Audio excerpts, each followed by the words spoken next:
Hey y'all, welcome back to No Melanin. I am really excited about this video, as I am with all the others, but the ones that really excite me real good. And this is one of them. Today we are talking about the 15 craziest myths out there about albinos or PWAs. We're going to unpack, we're going to discuss, we're going to talk about them. People who don't have albinism, they get out here and they just be saying stuff all up in the streets, all online. They just be saying stuff. And we're not supposed to say nothing, or at least that's the thought process, but I'm saying something. We're going to talk about this, okay? So let's get into it right now. The 15 craziest myths. Let's go.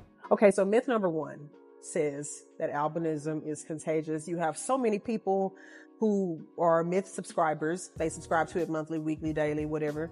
They believe that albinism is contagious. And in some countries, you have it to where pregnant women who are pregnant won't even stand near a person who has albinism.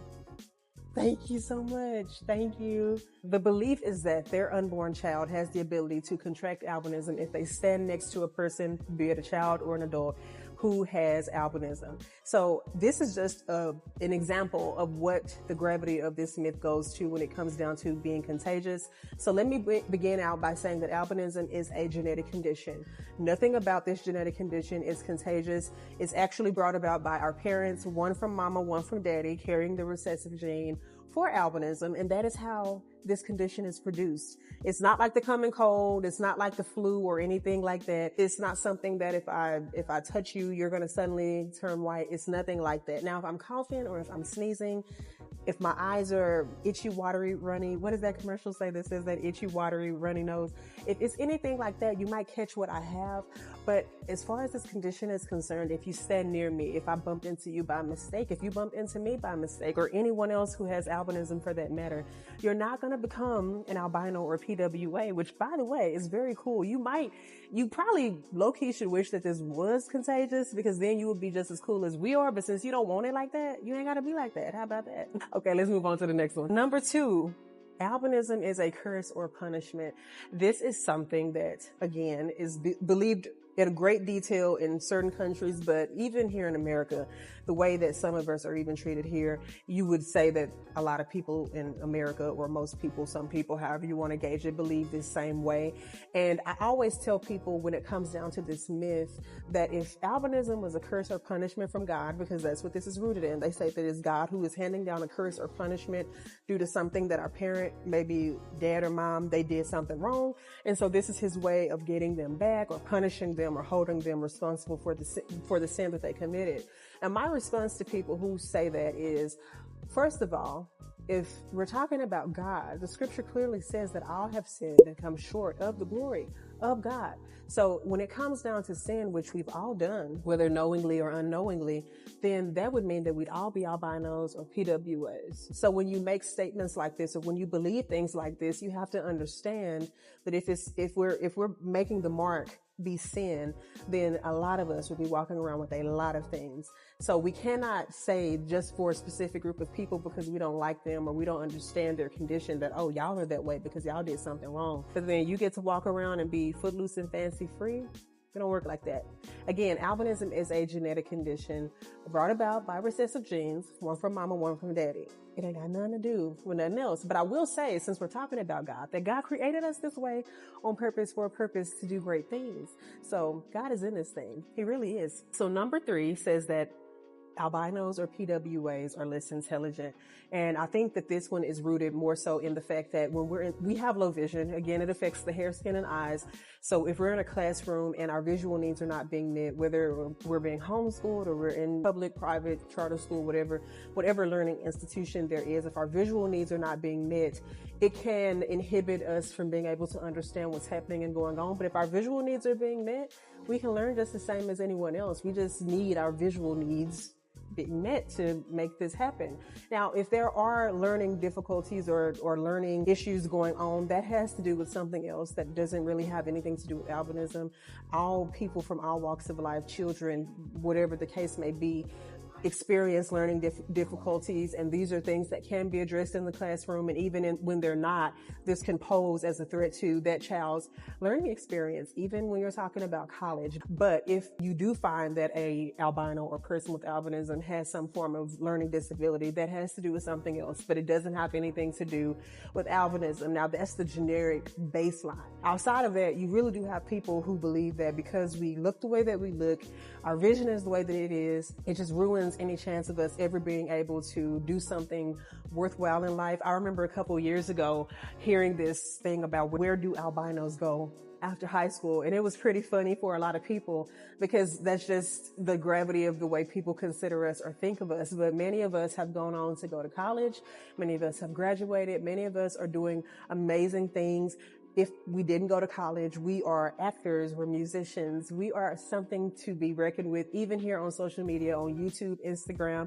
You have so many of us who are literally in this thing, making a bag, doing it great, doing it big, doing it strong. So albinos are not less intelligent just because we have this genetic condition called albinism. If anything, it just helps us to increase and go further in life. So again, that ain't real. People with albinism have red eyes.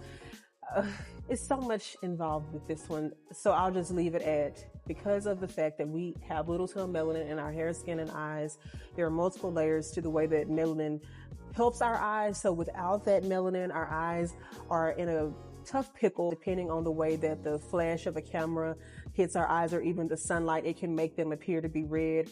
But I've seen that even with people who don't have albinism, it's just the way that the light hits the eye, which is why we have on our camera phones or on our Sony cameras, Dyson, whatever, you have the feature to take away red eye.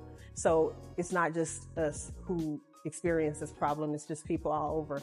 So it's not due to anything devilish or demonic. It's just the fact that we have that lack of melanin pigment, and with the way that the light hits our eyes, it can make them appear to be red, but it's not anything more unusual or more uncommon than what happens with anyone else who does or does not have albinism. This next one says that all albinos or PWAs have white skin and have white hair.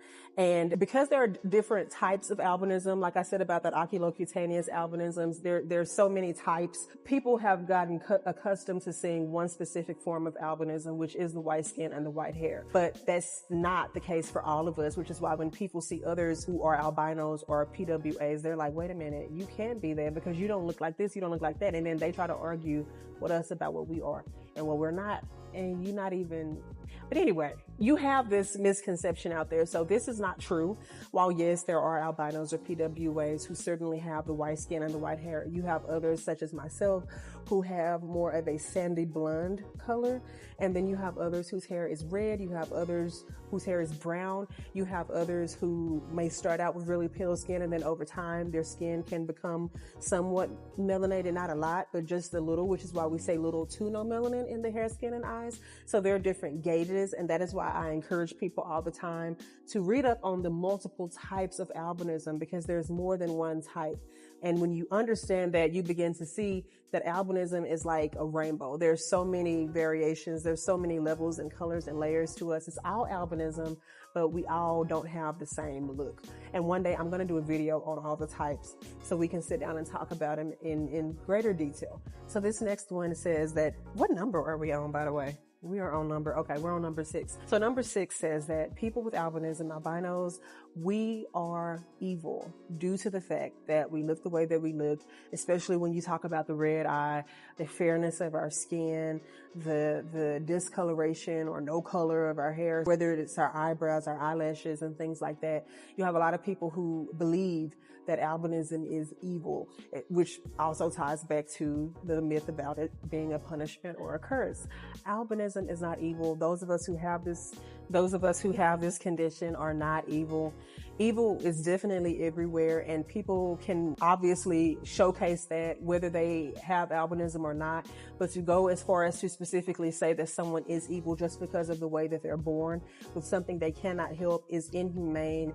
And it makes no sense. And I question you as an individual. Are you evil? Are you some type of twisted person inside to even form your mouth to say something as crazy as that. And we've seen it in Hollywood. We've seen the movies where they've depicted us to be these evil type of creatures, or they like to put us in these euphoric or alien-like atmospheres where we're superhuman or immortal. It's all these types of weird ways that they've enjoyed depicting us. And I won't say all in Hollywood, but for the most part, that's what people have seen because of this myth right here. So it's not true. We're not evil.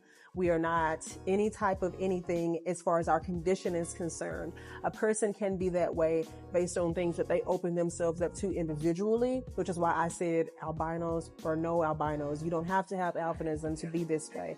That's just based off of other things. But when it comes down to this genetic condition, in no way, shape, form, or fashion is it evil. But again, as I said, it's rooted in a lot of satanic beliefs and just so much mysticism.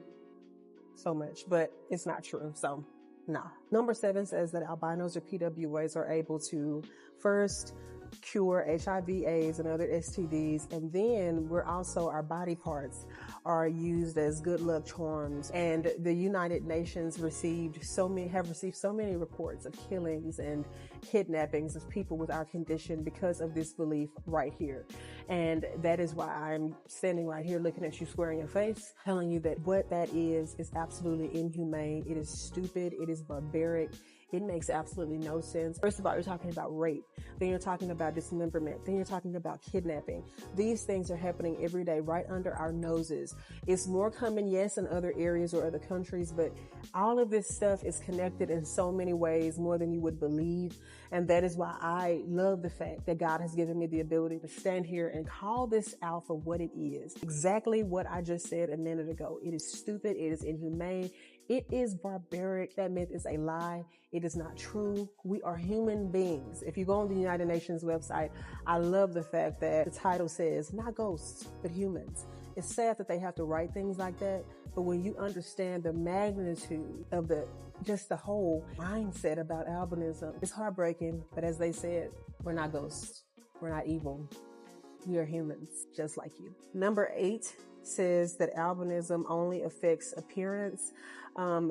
It is not necessarily true. It doesn't just affect our appearance, but it also affects our eyes, which I guess in a way you could kind of say, oh, that's appearance, but it's really not, because the interlocking of our eyes, the wires, all that stuff, that I'm not an eye doctor, so I can't even speak on it. But when it comes down to it, the way that our vision lacks because we have that lack of melanin, that is why it's not true. Because yes, our skin is obviously the largest organ on our bodies, and that's what people mostly see next to our hair. But our eyes is what you can't really see that. That's not in our appearance. So that's why this myth is not true. The low vision and the way that, like I said before, it's nystagmus, strabismus, and the way that our eye responds to that lack of melanin by bringing about these different eye conditions that I just mentioned is why that myth is not true. Because again, we have some stuff going on with our eyes on the inside that cannot be seen, but the outward effect of it is the nystagmus, the strabismus, the refractive error, the photophobia, and things like that.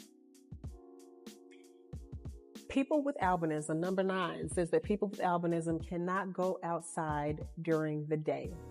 Well, it's the daytime, and while no, I am not outside, I did go and grab me some Starbucks today. I would definitely walk outside. Of course, we have to make sure we're wearing our sunscreen and things like that, but that's no different, again, from what anybody else has to do.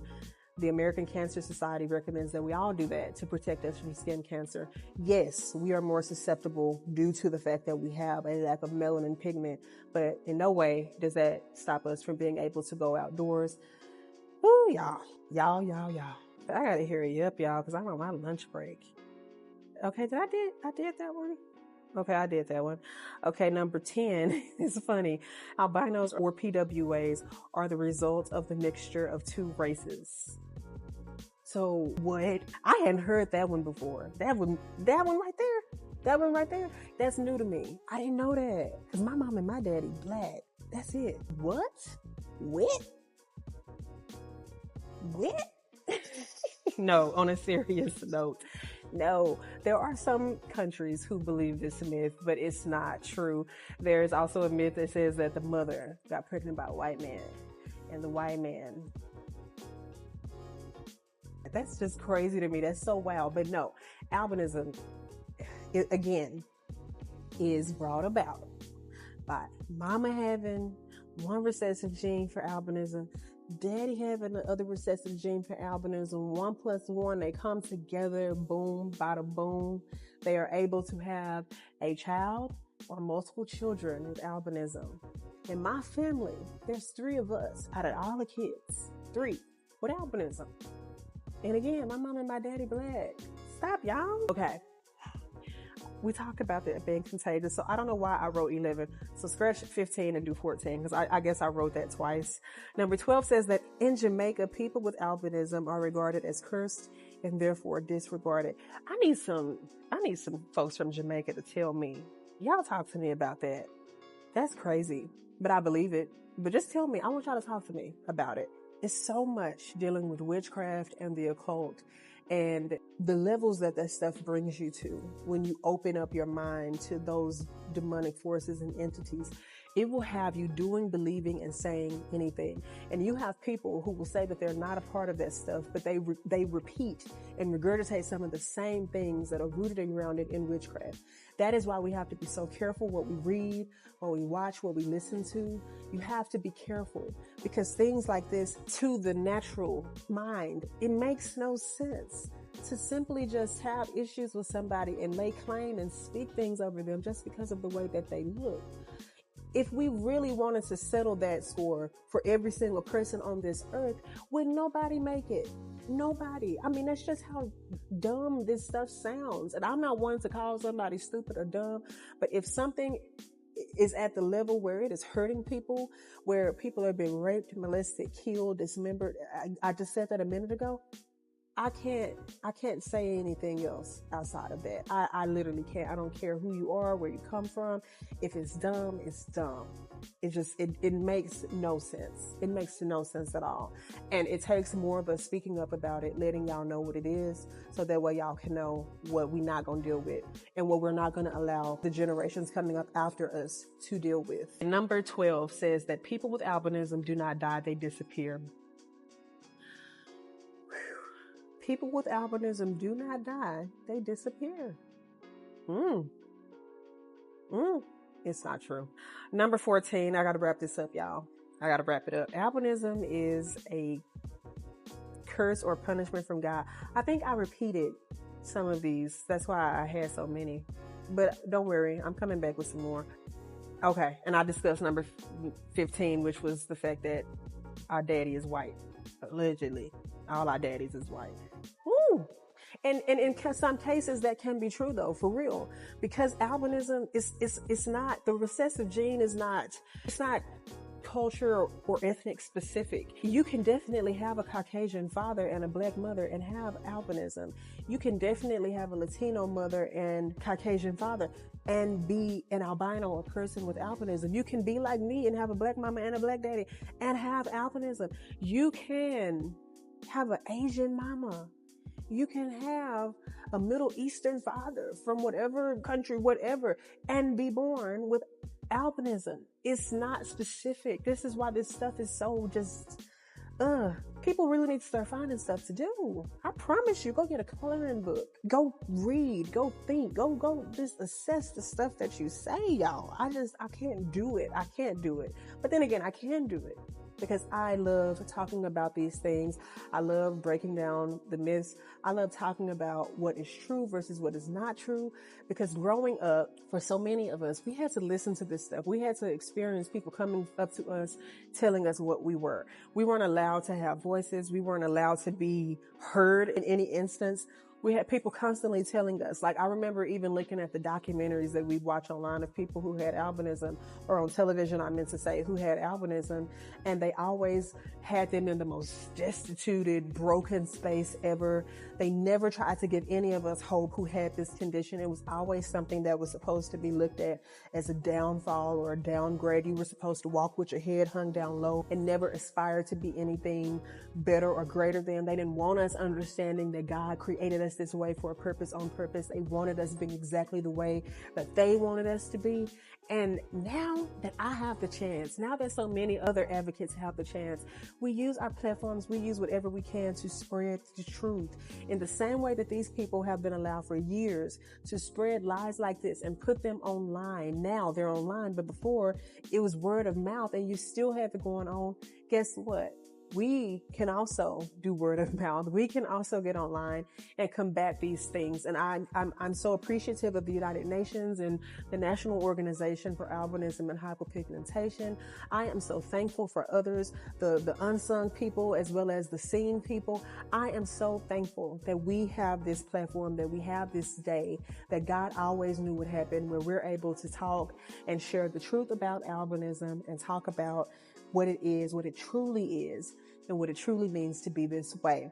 So if you enjoyed this video, don't forget to like, comment, and subscribe. Catch up on all the latest No Melanin content, and I will see y'all in the next video. It is 1:34 and my lunch break is almost over. I have to go back. But again, I hope that y'all enjoyed hanging out with me, and talk to me in the comments. Talk to me in the comments. Let me know how everything is, and tell me some more myths that you know about out there so we can talk about them on the next video. Because this is just part 1. We have part 2, we have part 3, we have part 4. We have so many more parts to discuss. And maybe one day, maybe I'll get my sisters on with me and we'll do one together. How about that? All right. I love y'all.